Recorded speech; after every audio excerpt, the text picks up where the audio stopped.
반갑습니다. 철학이 있는 경제, 쉽고 간결한 경제 이병철입니다. 오늘은 우리 생활에서 가끔 저런 나쁜 짓을 이라고 생각했던 것들을 통해 경제학적 개념을 하나 소개해 볼까 합니다. 그래서 오늘 다루려는 주제는 정보의 비대칭성 문제입니다.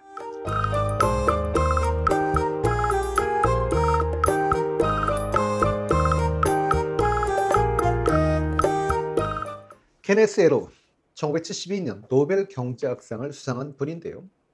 1970년에 노벨 경제학상을 수상한 분은 폴 사무엘슨입니다. 현대적 의미의 경제학 원론 교과서를 정립한 인물로도 꼽히는 분인데요. 케네스 에로우는 사무엘슨의 처남입니다. 정말 대단한 집안이지요. 그럼 에로우는 대체 뭘로 유명하게 되었을까요?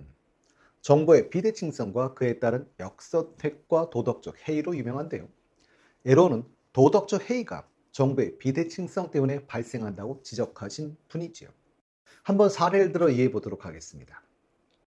현실적으로 시장에서는 정보의 완전성이 나타날 수가 없습니다. 그러니 정보의 불완전성이 나타나게 되는데요. 정보의 불완전성은 쉽게 표현한다면 정보를 더 아는 자와 정보를 덜 아는 자가 나타나게 된다는 것이지요. 그러니 이건 결국 정보의 비대칭성이라고도 이야기를 할 수 있을 겁니다. 정보의 비대칭성으로 인해 정보를 더 갖는 자와 덜 갖는 자가 있을 때 정보를 더 가진 자 쪽이 쉽게 말해 그걸 악용하게 되는 행위를 모럴 해저드, 도덕적 해이라고 번역을 하고 있지요.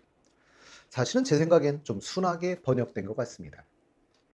도덕적 위험이라고 번역하는 것이 단어의 어떤 뜻의 직역에 더 가까운 것 같은데요. 해이, 도덕적 해이, 느슨해진다, 풀어졌다라는 뜻일 텐데요. 도덕적으로 풀어졌다는 이런 의미겠지요. 그러니 양심적 행위를 테스트 당하는 경우에 나타나는 나쁜 짓이라고 생각하시면 될 듯합니다. 그럼 정보를 덜 갖는, 부족하게 갖는 또는 갖지 못한 입장에선 잘못된 선택이 나타나게 되는데요. 이걸 역선택이라고 하죠. 그럼 역선택은 잘못된 선택, 부정적인 선택을 이야기한다고 보시면 됩니다.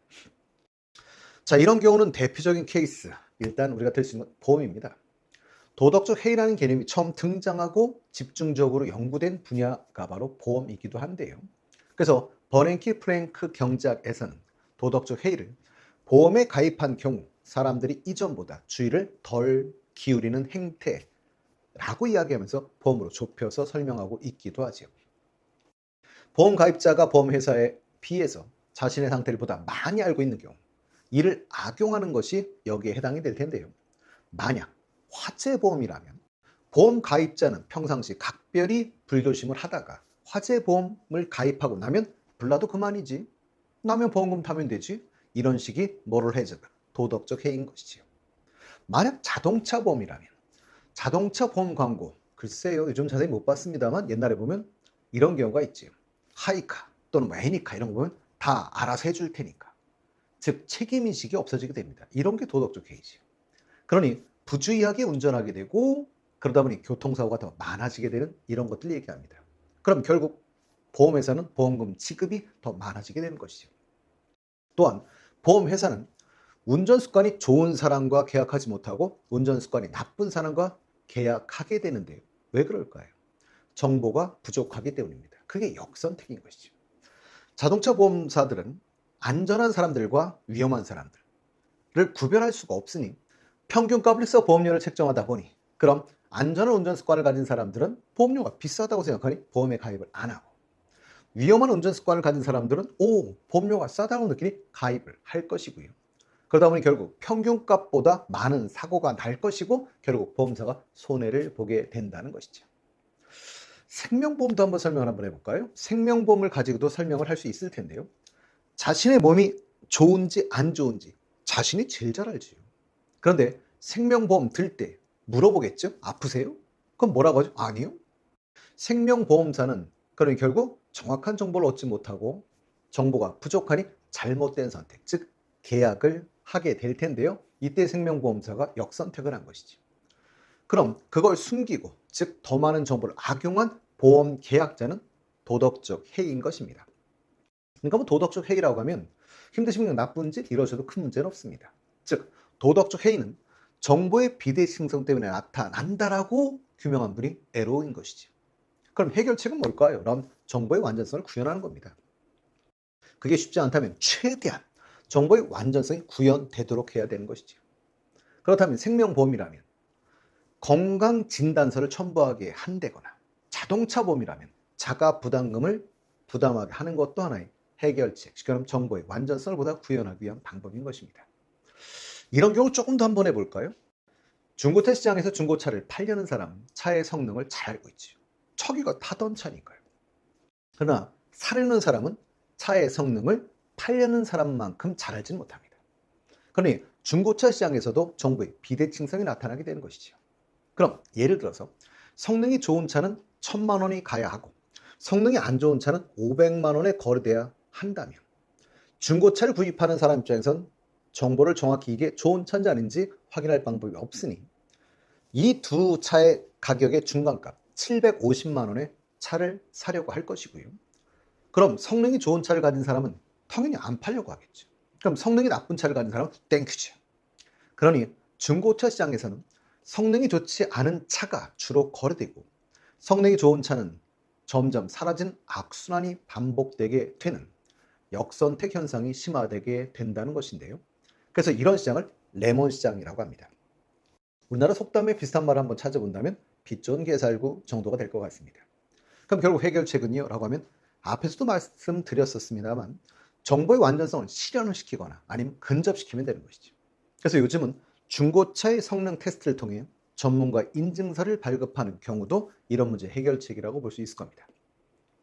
이런 경우 우리 생활에서 한번 생각을 해본다면 우리 어린 시절 학교 앞에서 병아리 팔던 분들, 그 병아리가 약해서 오래 살지 못한다는 것을 알면서도 그 동심의 아이들에게 팔았다면 파신 분들은 모럴 해저드, 도덕적 해이인 것이고요. 마찬가지로 우리가 넙치라고 하죠. 우리나라 순수 용어로 넙치인데 우리 보통 광어라고 합니다. 이 광어는 자연산과 양식을 구별할 줄 아십니까? 또는 중국산과 국산을 구별할 줄 아십니까?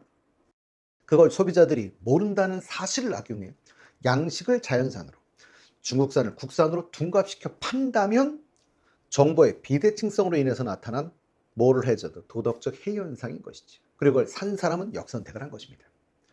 이런 부분도 정부가 개입하여 필요한 정보를 명시하게 하는 것도 하나의 대안이 될 수 있는 것이죠.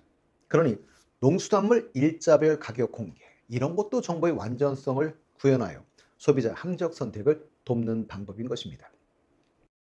한우와 수입 쇠고기도 마찬가지인데요. 판매자는 당연히 자신이 파는 것이니 잘 알겠지요. 한우인지 수입산인지. 그러나 소비자는 구별이 쉽지가 않습니다. 한우라고 수입 쇠고기를 둔갑시켜 판다면 더 많은 정보를 악용하는 도덕적 해이인 것이고 몰라서 사 먹은 소비자는 역선택을 한 것이죠. 나중엔 믿을 수 없으니 소비자들은 아예 질 좋은 수입산을 먹게 되면서 농가가 몰락할 수도 있습니다. 그럼 이 문제 해결책은요? 계속 똑같습니다. 정보의 완전성을 구현하기 위한 노력이 있어야 되는 것이죠. 그래서 우리나라에 있는 한우 인증제, 이런 것도 하나의 해결책으로 제시가 되고 있는 것입니다. 도덕적의 일종으로 대리인이 자신의 이익을 위하여 주인에게 손해를 끼치는 현상이 나타날 수 있는데요. 이것을 특히 주인 대리인 문제라고 말합니다. 본인과 대리인이 나누어져 있는 상황에서 본인이 대리인의 행위를 모두 감시할 수 없기 때문에 대리인은 주인이 아닌 자신의 이익을 추구하는 현상이 나타날 수 있다는 것이죠. 초기에는 이러한 현상을 관찰한 사람들이 이건 도덕의 문제라고 생각했지만 그러다 보니 이름을 모럴 해저드, 도덕 회의라고 이름을 붙이게 되었지만 이걸 경제학적으로 이해한다면 사실은 정보의 불완전성, 뒤집어라면 정보의 비대칭성과 관련돼 있는 것이죠. 기업에선 경영주와 주주의 관계에서 경영자가 자신의 이익을 위해 주주에게 손해를 끼치는 현상이나 정치인들이 국민과의 관계에서 정치인이 국민의 이익을 위해 노력하지 않고 자신의 이익을 챙기는 현상 같은 경우가 바로 여기에 해당이 되는 것입니다.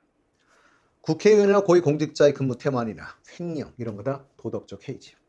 그럼 이런 도덕적 해이를 막기 위해서는 마찬가지로 정치인들에게도 잘하면 상 주고 못하면 벌하는 이런 제도의 확립도 당연히 필요한 것이고요. 하지만 더 근원적으로 중요한 것은 유권자의 관심입니다. 알려고 하셔야 됩니다. 그리고 참여하셔야 됩니다. 선거를 통해 심판하셔야 합니다.